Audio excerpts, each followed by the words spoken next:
Hi everyone. In this lecture, we will study the evaluation of particular integral for the algebraic function. So in last two lectures, we start how to evaluate a particular integral and we discuss two cases, particular integral for exponential function and particular integral for sine and cosine function. So in this lecture, we will discuss the method to evaluating a particular integral for the function which is algebraic. Algebraic means the function which is with the form x raised to the power m, where m is any number. Suppose m is equal to 2, then we get x square, 3 cube, 1, power 1, raised to the power minus 2, x raised to the power minus 2. So if there is any term involved in the equation which containing a power of x, then we can use this method to evaluating a particular integral. So we know that the formula for particular integral is given by 1 upon f of d into x. We just put the value of x, that is x raised to the power m. Now what we have to consider here, we have to express this f of d in terms of 1 plus function of d. So इसको इस type में कैसे express करेंगे, तो जहाँ पे F of D में जो टर्म रहेंगे उसमें आपको देखना है कि लोवेस्ट डिग्री टर्म ऐसी कौन सी टर्म है कि जिसकी डिग्री सबसे कम है, that is the lowest degree term, और जो लोवेस्ट डिग्री टर्म होगी उसको आपको कॉमन लेना है। इसको कॉमन होने से क्या होगा, वहाँ पे वो टर्म कॉमन निकलने के बाद आपको एक 1 मिलेगा और बाकी की रिमेनिंग टर्म जो रहेंगी उसको बोलेंगे हम फाइव ऑफ टी। प्रॉब्लम जब लेंगे तब वो क्लियर हो जाएगा। उसमें क्या करेंगे हम, इसके बाद ये जो टर्म है इसको न्यूमरेटर में लेकर जाना है, तो raised to the power minus 1 होगा, X raised to the power M होगा। तो आपको जो टर्म है वो इस टाइप की मिलेगी आखिरी में, 1 plus five of D raised to the power minus 1 into X raised to the power M. अभी क्या करना है, ये जो टर्म है यहाँ पर हमको इसको एक्सपांड करना है by using binomial expansion, then expand the above term using binomial expansion, और उसके बाद ये जो है टर्म बाय टर्म हम इस पर क्या करेंगे, ऑपरेट करेंगे। तो बायनोमियल एक्सपेंशन का फार्मूला आपको मालूम है, ये लास्ट ईयर में देखा था कि a plus B raised to the power n का जो फार्मूला है it is a binomial expansion. But यहाँ पे इस फार्मूले का हमको यूज नहीं है, इसके दो स्पेशल केसेस है वो हम यहाँ पे यूज करेंगे।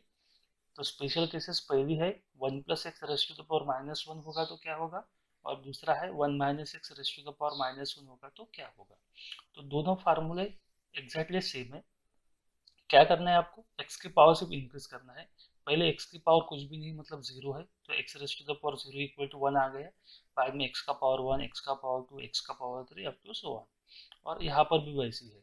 चेंजेस ये है कि अगर यहाँ पे पॉजिटिव साइन होता है तो यहाँ पे साइन जो होंगे वो अल्टरनेट रहेंगे, मतलब plus minus plus minus plus minus.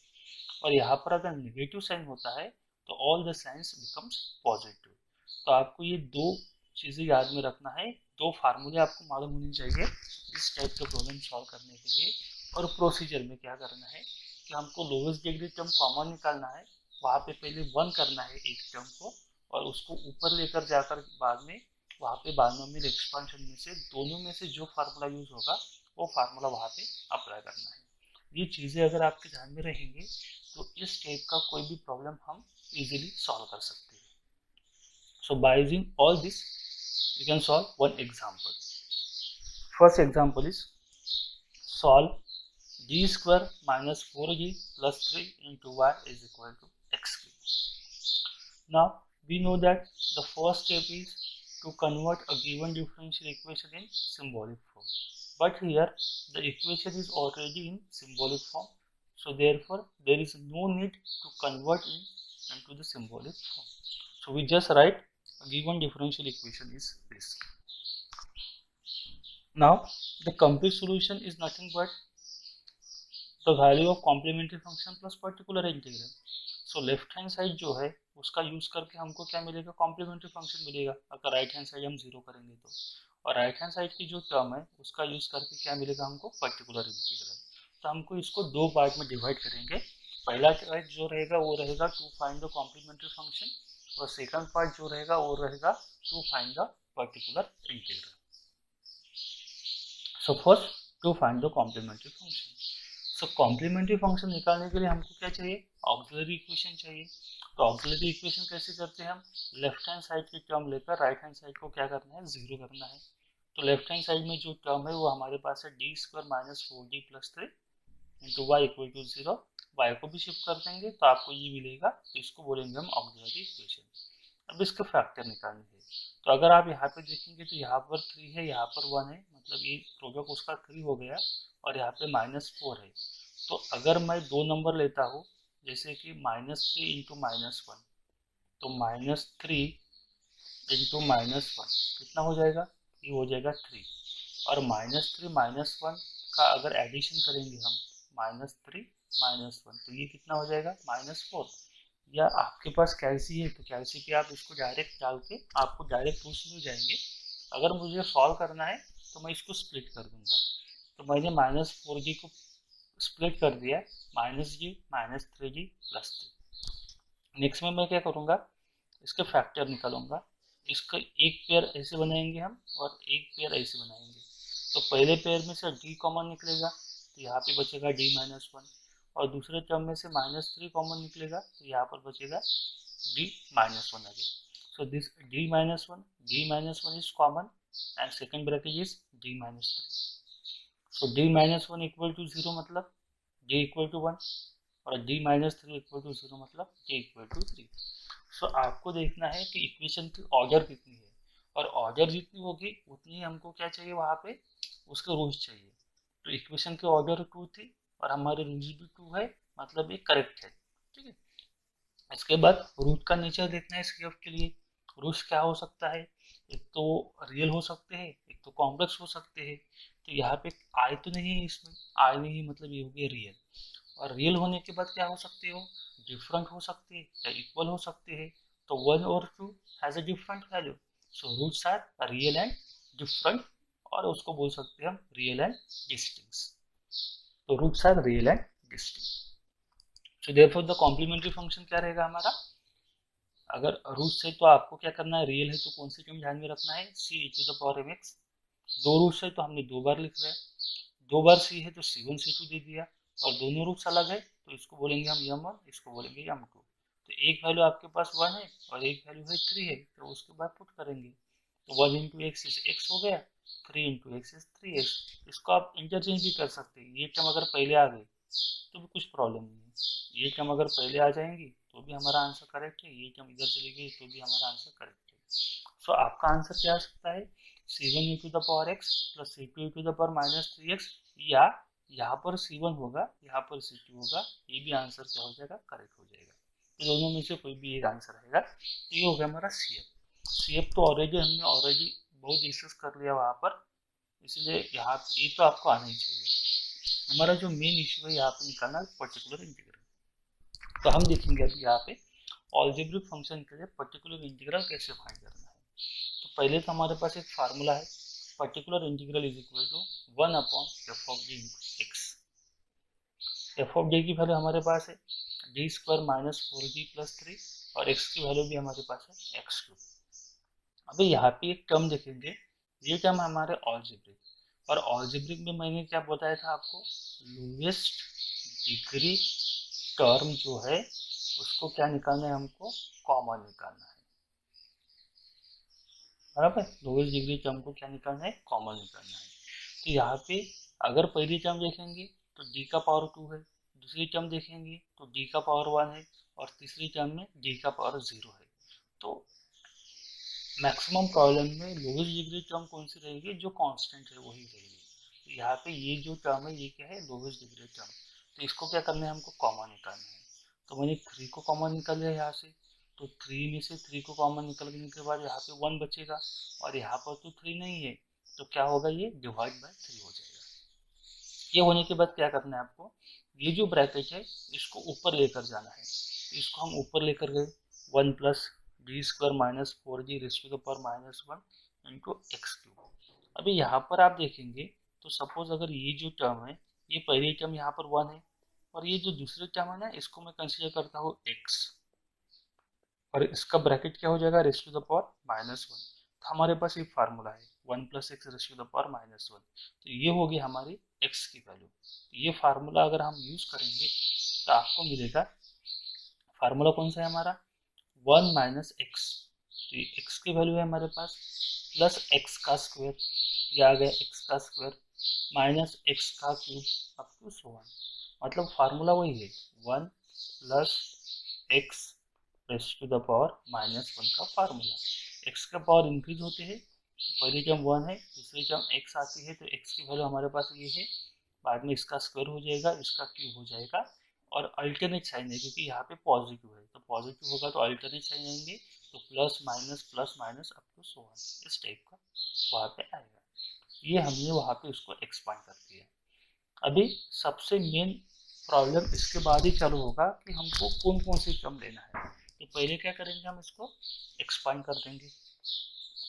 Expand करने से हमको 1 मिल गया, आपको यहाँ पर 1 मिल गया आपको, ये टर्म एज इट इज हो जाएगी।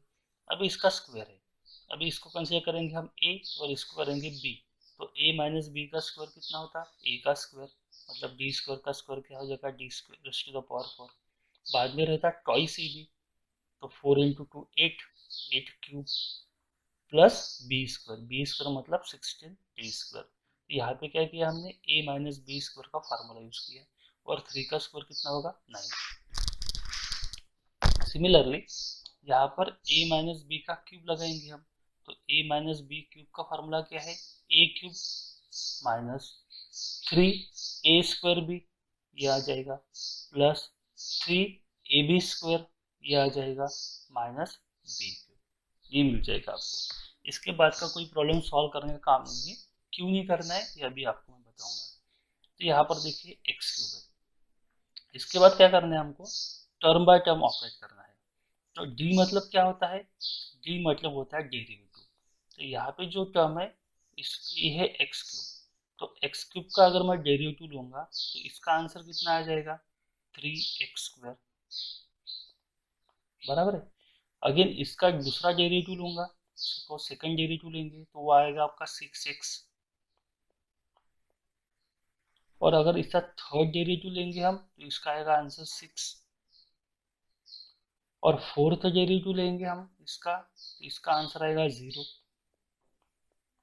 और फिफ्थ डेरिवेटिव भी क्या आएगा फिर 0, सिक्स डेरिवेटिव भी क्या आएगा 0, तो ये कंटिन्यू चलता जाएगा। मतलब यहाँ पे जो फोर्थ डेरिवेटिव है वो 0 हो रहा, इसलिए आपको फोर्थ डेरिवेटिव के बाद के टर्म का कोई काम नहीं है, क्योंकि वो डेरिवेटिव क्या हो रहे, 0 हो रहे। कहाँ तक काम है हमको, डी क्यूब तक। तो इस प्रॉब्लम में से जो टर्म है डी क्यूब, वही टर्म हम यहाँ पे लिखेंगे, और बाकी के सभी टर्म निग्लेक्ट कर देंगे। क्यों निग्लेक्ट करेंगे, क्योंकि उसके बाद के सभी डेरिवेटिव क्या होते हैं, 0 होता है, और अगर किसी भी टर्म में आपने 0 ऐड किया, 0 माइनस किया, तो प्रॉब्लम में कोई चेंजेस होंगे नहीं। इसलिए हम क्या करेंगे, सिर्फ थर्ड डेरिवेटिव तक जो टर्म है वही हम यहाँ पे कंसीडर करेंगे। तो हम इसको एक्सपांड करेंगे अभी। तो यहाँ पे देखिए मैंने क्या किया, पहले टर्म आएंगे कांस्टेंट है, सेकंड टर्म में देखो d² और d है तो ये टर्म भी पूरे आएंगे। इसमें देखिए d⁻⁴ डेरिवेटिव 0 होता है तो इसको निकाल डालो, ये टर्म आ गई, ये टर्म आ गई, 9 आ गई। फोर्थ डेरिवेटिव 0 होता है तो 6 भी 0 होगा, 5 भी 0 होगा, और 4 भी 0 होगा। तो रिमेनिंग टर्म क्या रहेंगे, सिर्फ -64 d³ 27 × x। अब इसको एक्सपांड करेंगे हम, इसको एक्सपांड करेंगे तो क्या करेंगे, यहाँ पर इसको सिर्फ मैंने d³ को यहाँ पे जो बाहर x³ था उसको ऑपरेट कर दिया, तो यहाँ पर 1 × x³ आ गया x³, फिर यहाँ पे ऑपरेट कर दिया d² x³, मतलब बाहर का जो x³ था उसको हम सिर्फ अंदर लेकर गए, यहाँ पर भी ऑपरेट कर दिया और यहाँ पर भी ऑपरेट कर दिया। तो ऑपरेट करने के बाद आपको देखिए क्या मिला, पहले टर्म है x³ -1/3।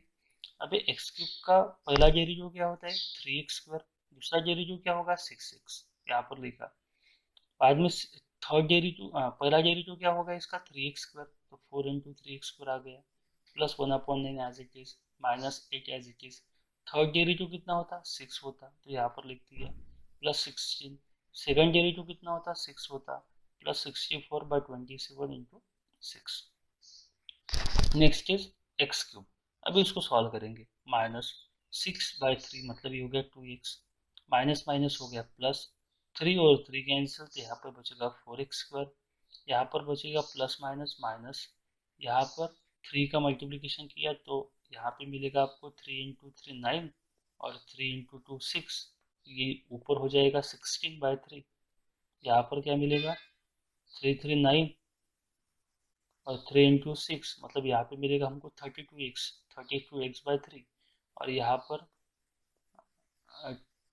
3 9 27 एंड 3 2 6 तो 128/9 ये मिल गया हमको।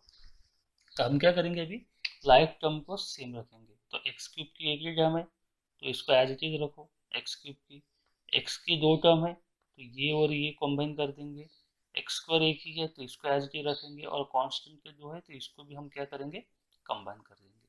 तो हमने यहाँ पे कंबाइन कर दिया, x³ की एक ही टर्म है एज इट इज, कांस्टेंट के 2 टर्म है कंबाइन कर दिए, x के 2 टर्म है कंबाइन कर दिए और x² एज इट इज। अभी इसको इवेलुएट करेंगे, x³ इसको अगर आप सॉल्व करेंगे तो आपको मिलेगा 18/9। कैसे मिलेगा, यहाँ पे मैंने 9 कर दिया तो 9 आ गया डिनोमिनेटर में, और यहाँ पे 3 से मल्टीप्लाई करना पड़ेगा तो यहाँ से भी 3 से मल्टीप्लाई करेंगे तो यहाँ पे आएगा 48, इसमें से निकालेंगे तो 80 बच जाएगा। वैसे यहाँ पर क्या होगा 3 × 6 मतलब यहाँ से 32 में से 6 गए 26/3 x + 4x²। इसके बाद यहाँ पे जो डिनोमिनेटर में 9 है इसको हमने कॉमन ले लिया तो 9 × 3 = 27 हो गया, तो यहाँ पर 9 था तो यहाँ पर 9x³ हो गया, यहाँ पे 9 9 कैंसिल तो यहाँ पे 80 बन गया, यहाँ पर 3 है लेकिन हमने क्या दिया 9 तो एक 3 एक्स्ट्रा आ जाएगा तो 26 × 3 = 78 आ जाएगा, और यहाँ पे जो है 9 यहाँ पे 9 तो कुछ नहीं था तो यहाँ से 9 से मल्टीप्लाई कर देंगे तो 36x²। तो ये हो गया हमारा पर्टिकुलर इंटीग्रल। इसमें अगर आप ऑब्जर्व करेंगे तो कोई भी डी की टर्म नहीं है तो ये हमारा लास्ट आंसर हो गया। तो 9x³ 36x², 78x + 80। तो लास्ट में क्या करेंगे आप, कॉम्प्लीमेंट्री फंक्शन क्या रहेगा हमारा CF + PI, तो y = C1 e⁻⁴ x, ये होगी CF की वैल्यू यहाँ पे डाल दिया हमने और ये होगी PI की वैल्यू। तो इस टाइप से आप अलजेब्रिक की जो प्रॉब्लम है इसको सॉल्व कर सकते हैं।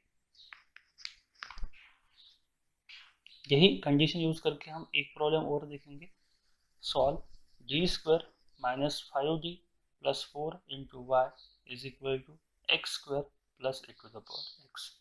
अगेन जो डिफरेंशियल इक्वेशन है वो सिंबॉलिक फॉर्म में है तो हम डायरेक्ट लिखेंगे, इसका सॉल्यूशन भी क्या रहेगा CF + PI, ये टर्म तो आपको कॉमन रखना है, complete solution is given by complete solution is equal to CF + PI। Again इसको दो पार्ट में हम डिवाइड करेंगे, एक पार्ट जो रहेगा वो रहेगा हमारा CF निकालना और एक पार्ट जो रहेगा वो PI निकालना। तो CF के बारे में सोचेंगे पहले, तो टू फाइंड CF तो ऑक्सिलरी इक्वेशन हमारे पास ये है। अगेन यहाँ पर देखेंगे कैलसी पे आप निकाल सकते हैं डायरेक्ट, वर्किंग वही है, 4 है और 5 है तो 5 को कैसे लिख सकते हैं हम 4 + 1, तो इसको मैंने स्प्लिट कर दिया, 5d can be written as d + 4d। इसकी एक पेयर कर दी मैंने और इसकी एक पेयर कर दी, पेयर करने के बाद क्या होगा, यहाँ से d कॉमन निकलेगा तो d + 1 और यहाँ से 4 कॉमन निकलेगा तो d + 1, तो ये ब्रैकेट आ गया d + 1 और एक ब्रैकेट आ जाएगा हमारा d + 4। तो d + 1 = 0 मतलब d = -1 और d + 4 = 0 मतलब d = -4। दोनों वैल्यू में आई नहीं है मतलब रियल है और दोनों अलग अलग है, मतलब अगेन यहाँ पे क्या होगा roots are real and distinct. तो कॉम्प्लीमेंट्री फंक्शन का फॉर्म वही रहेगा जो पिछले प्रॉब्लम में था, C1 e⁻m1x + C2 e⁻m2x। यहाँ पे m1 और m2 की वैल्यू पुट कर दो, एक वैल्यू है -1 और एक वैल्यू है -4, तो ये मिल गया हमको C। नेक्स्ट जो इम्पोर्टेंट है वो तो PI है, तो PI के लिए क्या किया हमने, अगेन फार्मूला लिख दिया, f(j) की वैल्यू डाल दी मैंने और x² + e⁻x ये x की वैल्यू है। अभी यहाँ पे देखेंगे तो यहाँ पे जो x की वैल्यू है ये दो टाइप के फंक्शन है यहाँ पर। पहला फंक्शन जो है अलजेब्रिक है जिसकी केस हमारी अभी चालू है, और ये जो है वो है इस टाइप का e⁻ax जो हमारी पहली केस थी। तो ये जो प्रॉब्लम है it is a combination of case 1 और केस 3। तो जब भी आपको केस 1 होगा तो केस 1 यूज करना है और केस 3 होगे तो केस 3 यूज करना है। तो हम पहले क्या करेंगे, इसको सेपरेट कर देंगे। तो इसको मैंने सेपरेट कर दिया। सेपरेट करने के बाद ये जो टर्म है यहाँ पे हम टाइप 3 यूज करेंगे, और ये जो टर्म है यहाँ पर हम टाइप 1 यूज करेंगे। ठीक है, तो ये आगे हमारे टाइप 3 में क्या करना था हमको, लोएस्ट डिग्री टर्म कॉमन करना था। तो यहाँ पे लोएस्ट डिग्री टर्म कौन सी है, 4, तो मैंने 4 को बाहर निकाल लिया। तो यहाँ पे बचेगा 1 और इसके नीचे 4 आ गया एक्स स्क्वायर, और ये टर्म को मैंने एज इट इज रखा है। अभी मुझे नेक्स्ट क्या करना है, इस टर्म को ऊपर लेकर जाना है। तो इस टर्म को हम ऊपर लेकर गए, रेस्ट टू द पावर -1 आ गए, और ये टर्म एज इट इज। अभी यहाँ पर लगाना है हमको अगेन बायनोमियल एक्सपेंशन। तो ये हो गया 1 प्लस एक्स, फार्मूला आपको मालूम है क्या करना है, 1 बाद में ये टर्म आ जाएगी, फिर बाद में इसका स्क्वायर आएगा। तो देखिए यहाँ पर लास्ट प्रॉब्लम में क्यूब था, इसलिए मैंने क्यूब तक एक्सपांड किया। अभी यहाँ पे स्क्वायर है, इसलिए मैंने स्क्वायर तक ही एक्सपांड किया, क्योंकि डायरेक्टली वो हायर टर्म क्या हो जाएंगे, जीरो हो जाएंगे। सिर्फ आपको देखना है कि कहाँ तक एक्सपांड करना है। क्यूब है तो क्यूब तक करो, स्क्वायर है तो स्क्वायर तक करो, पावर 4 है तो पावर 4 तक करो, बाकी के टर्म छोड़ दो। और यहाँ पे पॉजिटिव है तो अल्टरनेट सही रहेंगे, प्लस माइनस प्लस माइनस। दूसरे कंडीशन में क्या है, e to the power X है।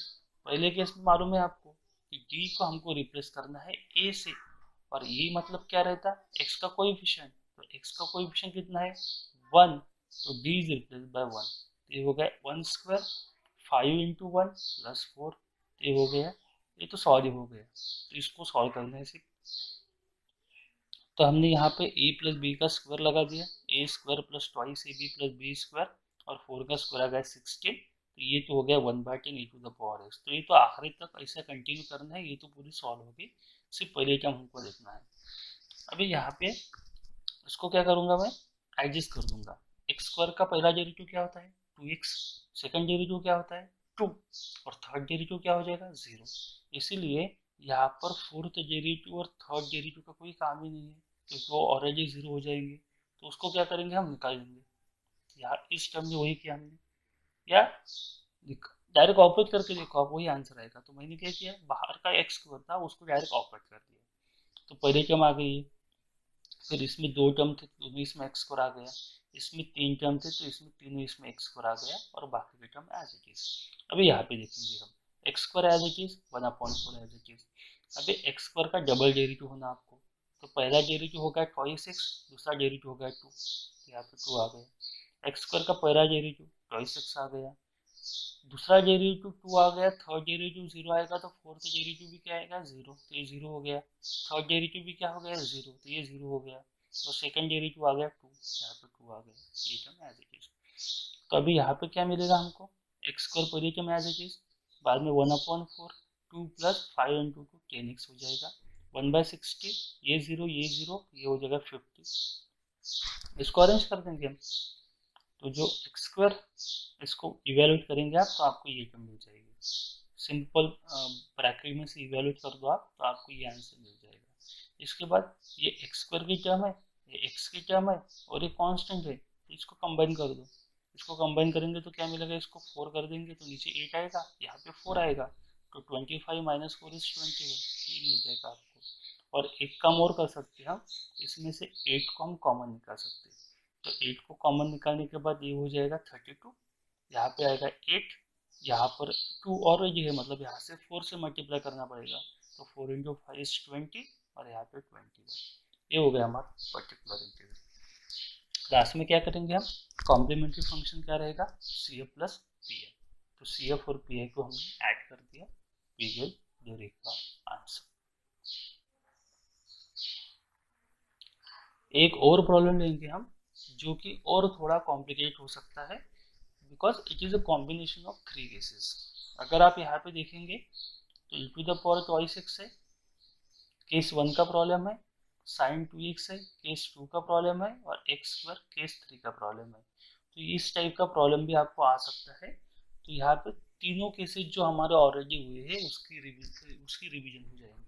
तो यहाँ पर ये प्रॉब्लम एक आखिरी में, ये लास्ट प्रॉब्लम हम सॉल्व करके देखेंगे। तो अगेन सिंबॉलिक फॉर्म में है, तो मैंने आज की लिख दिया। कंप्लीट सॉल्यूशन क्या रहेगा, सी एफ प्लस पी है, बाद में auxiliary equation D minus two square Y, D minus two. अब ये डी माइनस टू का स्क्वायर मतलब क्या हो जाएगा, D minus two into D minus two. तो डी की वैल्यू कितनी हो जाएगी, टू, और यहाँ पर डी की वैल्यू अगेन क्या हो जाएगी, टू। तो डी इक्वल टू मिलेगा आपको टू एंड टू। दोनों वैल्यूज देखेंगे आप, तो रियल तो है लेकिन इक्वल है, रियल एंड इक्वल। तो रियल एंड इक्वल है तो हम क्या लिखते हैं, C one E to the power M X, C one E to the power M X लिखते हैं। यहाँ पे सी वन, यहाँ पे सी टू लिखना है। यम वन और यम वन सेम है इसलिए यहाँ पर एक्स आ गया एक्स्ट्रा, तो यहाँ पे ये चेंजेस है। तो यहाँ पे हम क्या करेंगे, C one E to the power twice X plus X into E to the power twice X. यहाँ से मैंने E to the power twice X common ले लिया, तो ये आएगा हमारा कॉम्प्लीमेंट्री फंक्शन। ये तो आपको ऑलरेडी मालूम है। पर्टिकुलर इंटीग्रल देखेंगे, पर्टिकुलर इंटीग्रल के लिए मैंने वैल्यू पुट कर दिया। अभी इसको एक्सपांड कर सकते हैं हम, ए माइनस बी स्क्वायर का फार्मूला यूज करके, तो इसको मैंने एक्सपांड कर दिया। सॉरी, यहाँ पे 8 है तो यहाँ पे आपको 8 देना है, तो यहाँ से 8 आ गया और इसको मैंने एक्सपांड कर दिया। तो एक्सपांड करने के बाद ये आ गया और टर्म बाय टर्म हमने ऑपरेट कर दिया। तो पहले टर्म है E to the power two X, दूसरी टर्म है साइन टू एक्स और थर्ड टर्म है एक्स क्यूब। तो इसको देखेंगे आप, तो ये टाइप 1 का प्रॉब्लम है, ये टाइप 2 का प्रॉब्लम है और एक टाइप 3 का प्रॉब्लम है। यहाँ पे इशू क्या होता है, बहुत सारे स्टूडेंट को ये डायरेक्ट सॉल्व करना बहुत ही डिफिकल्ट हो जाता है, क्योंकि वहाँ पे इतने सारे कंडीशन अप्लाई हो जाते कि ध्यान में नहीं रहता कि कौन सा करना है और कौन सा नहीं करना है। तो इसको अवॉइड करने के लिए हम एक तरीका और यूज कर सकते हैं। हम क्या करेंगे, इसको अलग अलग टर्म कंसीडर कर देंगे और एक एक टर्म सॉल्व कर देंगे और बाद में इसका जो आंसर है यहाँ पे हम पुट कर देंगे। जैसे मैंने यहाँ पर किया, इसको मैंने I1 कंसीडर कर दिया, मतलब I1 के लिए मुझे सिर्फ केस 1 ही ध्यान रखना है, I2 के लिए मुझे केस 2 ही यूज करना है और I3 के लिए मुझे केस 3 यूज करना है। तो मैंने इसको कंसीडर कर दिया I1, इसको कंसीडर किया I2 और इसको कंसीडर किया I3। इसके बाद क्या करूंगा, मैं इसको तीनों को सेपरेट सॉल्व कर दूंगा और जो आंसर आएगा वो आंसर क्या करेंगे, हम इसमें पुट कर देंगे। तो एक एक हम कंसीडर करेंगे I1। तो I1 के लिए ये हमारे पास कंडीशन है। तो अगर आप देखेंगे तो पहली टर्म है हमारी e to the power X, तो यहाँ पर d की वैल्यू कितनी हो जाएगी a, और a मतलब कितना हो जाएगा 2, बराबर है। और अगर आपने ऑब्जर्व किया होगा तो 2 इसका रूट भी है, मतलब ये 2 के लिए ये तो 0 हो जाएगा। चेक कर लो एक बार, d का स्क्वायर मतलब ये हो जाएगा 4, 4 इंटू 2 ये हो जाएगा 8 और यहाँ पे 4। आंसर क्या मिलेगा आपको, 4 प्लस 4 8, 8 माइनस 8 0, तो आंसर आपका 0 हो जाएगा। 0 होगा मतलब डिनोमिनेटर कितना हो जाएगा 0, तो ये तो हमको अवॉइड ही करना है। तो डिनोमिनेटर अगर 0 होता है तो हम क्या करते हैं, यहाँ पर हम x देते हैं और इसका डेरिवेटिव लेते हैं। तो इसका डेरिवेटिव क्या हो जाएगा, twice D minus 4 into E to the power twice x.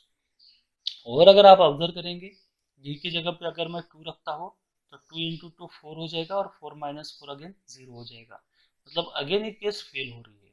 तो अगेन क्या करेंगे, हम x की जगह पे x पर दे देंगे, इसका डेरिवेटिव आएगा 2 और e to the power 2x। यहाँ पे देखेंगे तो यहाँ पर कोई जी यहाँ पे प्रेजेंट नहीं है, तो ये हमारा आंसर हो गया पहले स्टेप का, X square by 2 into E to the power 2x। मतलब हमारा जो I1 है वो हमारा सॉल्व हो गया। बहुत ही ईजी टाइप है पहला वन, सिर्फ डिनोमिनेटर 0 हो रहा था इसलिए हमने वो जो सेकंड कंडीशन थी x लेना है उसका डेरिवेटिव लेना है वो हमने यहाँ पर यूज किया। बाद में सेकंड केस देखेंगे, सेकंड केस के लिए ये फंक्शन तो सेम है, यहाँ पर साइन 2x है।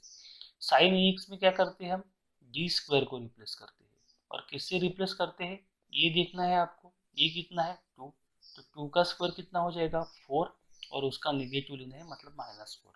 तो डी स्क्वायर के जगह पे क्या रखना है हमको -4, तो यहाँ पर मैंने -4 रख दिया, यहाँ पे -4g प्लस 4, -4 प्लस 4 कैंसिल हो गया, तो यहाँ पर हमको ये टर्म मिलेगी 1/-4d। अभी यहाँ पे देखिए d सेपरेट है, d मतलब क्या होता है डेरिवेटिव, तो उसका रेसिप्रोकल क्या हो गया इंटीग्रेशन। और ये हमने एक प्रॉब्लम में यहाँ पे वहाँ पे सॉल्व भी किया था ऐसे कि d मतलब डेरिवेटिव, तो 1/d मतलब उसका रेसिप्रोकल मतलब इंटीग्रेशन। तो इसको मैं डायरेक्ट कह सकता हूँ, ये d निकाल कर मैं इसको कंसिडर कर सकता हूँ direct integration of sine 2x, जो हमने इस स्टेप में कंसिडर किया इंटीग्रेशन ऑफ साइन 2x। तो -1/4 एज इट इज, साइन का इंटीग्रेशन क्या रहता है माइनस कॉस, और डेरिवेटिव में जैसे कोएफिशिएंट मल्टीप्लाई होता है वैसे इंटीग्रेशन में क्या होता है कोएफिशिएंट डिवाइड में आता है। तो कोएफिशिएंट क्या है 2, तो यहाँ पे 2 आ गया, तो माइनस माइनस प्लस 4 इंटू 2 8। यहाँ पर देखो, यहाँ पर भी कोई डी बाकी नहीं है, मतलब ये भी हमारा सॉल्व हो जाएगा, I2 का आंसर भी हमको मिल गया। तो केस 1 यूज करके हमने I1 फाइंड किया, केस 2 यूज करके हमने I2 फाइंड किया। अभी हमको I3 फाइंड करना है बाय यूजिंग केस 3, क्योंकि यहाँ पे अलजेब्रिक टर्म है एक्स स्क्वायर, और ऑलरेडी हमने एक्स क्यूब और एक्स स्क्वायर के प्रॉब्लम अभी सॉल्व की है, तो उसका यूज करके हम ये सॉल्व करेंगे। अलजेब्रिक है तो क्या आपको ध्यान में रखना है, लोएस्ट डिग्री टर्म को कॉमन निकालना है। तो मैं 4 को कॉमन लेता हूँ, 4 को कॉमन ले लिया, यहाँ पे 1 बचेगा और डिवाइड बाय 4 आ जाएगा। फिर उसको ऊपर लेकर जाना है, इसको ऊपर लेकर गए, अगेन यहाँ पर इसको 1 प्लस इसको करेंगे हम x कंसीडर, और देखिए यहाँ पर पावर कितना है 2, तो स्क्वायर तक ही आपको एक्सपांड करना है जैसे मैंने आपको बताया था। तो आपकी टर्म आ जाएगी 1/4 1 माइनस ये x प्लस एक्स स्क्वायर, यहाँ तक हमने उसको एक्सपांड कर दिया। ए एक्सपांड करने के बाद इसको a माइनस बी स्क्वायर लगाकर यहाँ पे हमने एक्सपांड कर दिया, ठीक है। अभी मैं एक्स स्क्वायर को यहाँ पे मल्टीप्लाई कर देता हूँ, तो यहाँ पे 1 इंटू एक्स स्क्वायर कितना आ जाएगा एक्स स्क्वायर, यहाँ पे minus 1/4 as it is D square of X square, 4d of X square, 1/16 as it is D raise to the power 4 of X square, minus 8 D cube of X square, 16 D square of X square up to so on. अभी X square का पहला derivative कितना होगा 26, दूसरा derivative कितना होगा 2, third derivative 0, fourth derivative 0। तो derivative third के बाद सभी डेरिवेटिव कितने हैं 0, तो इसका आंसर 0 आएगा, इसका आंसर 0 आएगा, तो रिमेनिंग टर्म जो रहेंगे उसका सिर्फ आंसर आएगा। तो यहाँ पर क्या मिलेगा आपको, इसके बाद के जो स्टेप है वो ही आएंगे। 1/4 एज इट इज किया, एक्स स्क्वायर का डबल डेरिवेटिव 2 मिल गया, 4 as it is X square का पहला डेरिवेटिव 26 मिल गया, थर्ड डेरिवेटिव 0, फोर्थ डेरिवेटिव 0, ये 0 हो गया, डी क्यूब नहीं बना यहाँ पर, डायरेक्ट ये 0 हो गया। और यहाँ पर 28 का सेकंड डेरिवेटिव, तो ये कितना आ जाएगा 2, इसको इवेल्यूएट करेंगे तो पहले टर्म आ गया एक्स स्क्वायर, यहाँ पे देखिए माइनस 2/4, मतलब इसको -1/2 लिख सकते हैं अपन, माइनस माइनस प्लस 4 कैंसिल, तो यहाँ पे 26 बचेगा, और यहाँ पे जो टर्म रहेंगी 16 कैंसिल हो गई, तो यहाँ पर 2 बचेगा सिर्फ। अभी ये और ये कांस्टेंट है, तो 2 में से 1/2 गया, कितना रहेगा 3/2, ठीक है। इसमें से 2 हम बाहर निकाल सकते, 2 अगर हमने बाहर निकाला तो यहाँ पे 8 आ जाएगा, यहाँ पे 2 आएगा, यहाँ पे 4 आएगा, यहाँ पे 3 आएगा मल्टीप्लिकेशन करने के बाद। तो ये हो गया हमारा पर्टिकुलर इंटीग्रल सॉल्व। तो अभी जो हमारा पर्टिकुलर इंटीग्रल की कंडीशन थी, ये पर्टिकुलर इंटीग्रल नहीं हमारा, ये है हमारी वैल्यू ऑफ I3, सॉरी यहाँ पे I3 होना, लेकिन पर्टिकुलर इंटीग्रल क्या था, तीनों कोर्स का कॉम्बिनेशन था 8 into I1 plus I2 plus I3, तो तीनों वैल्यू हमने यहाँ पे पुट कर दिए, ये I1 की वैल्यू है, ये I2 की वैल्यू है, और ये I3 की वैल्यू है, और यहाँ पर 8 है, तो 8 से हमको मल्टीप्लाई करना है, तो 8/2 मतलब ये पहले 4 आ जाएगा, दूसरे टर्म में 8 कैंसिल हो गया, और तीसरे टर्म में भी 8 कैंसिल हो गया। तो ये हो गया हमारा परफेक्ट पर्टिकुलर इंटीग्रल। लास्ट में क्या करेंगे, complete solution is equal to CF plus PI, we get this type of answer. So it is one of the not the easiest case, लेकिन easy है, पिछले दो केसेस से थोड़ा डिफिकल्ट है, कैलकुलेशन थोड़ा ज़्यादा है, लेकिन अगर आपको कॉमन निकालना और उसको ऑपरेट करना बायनोमियल एक्सपेंशन का यूज़ करके वो अगर आता है, तो ये प्रॉब्लम भी इजी बन जाएगा। और मैक्सिमम टाइप एग्जाम में जो प्रॉब्लम रहते हैं वो कॉम्बिनेशन के होते हैं, मतलब पहला और तीसरा, पहला और सेकंड, और तीनों टर्म का कॉम्बिनेशन, क्योंकि 6 या 7 मार्क के लिए प्रॉब्लम आएगा, तो वहाँ पे कॉम्बिनेशन का प्रॉब्लम भी हमारा आ सकता है। तो आप जितनी अच्छी प्रैक्टिस करेंगे उतना अच्छा आपके लिए इजी होगा। और अगर आपको इसमें कुछ डाउट है तो आप कमेंट सेक्शन में कमेंट करके मुझे पूछ सकते हैं। So thanks for watching.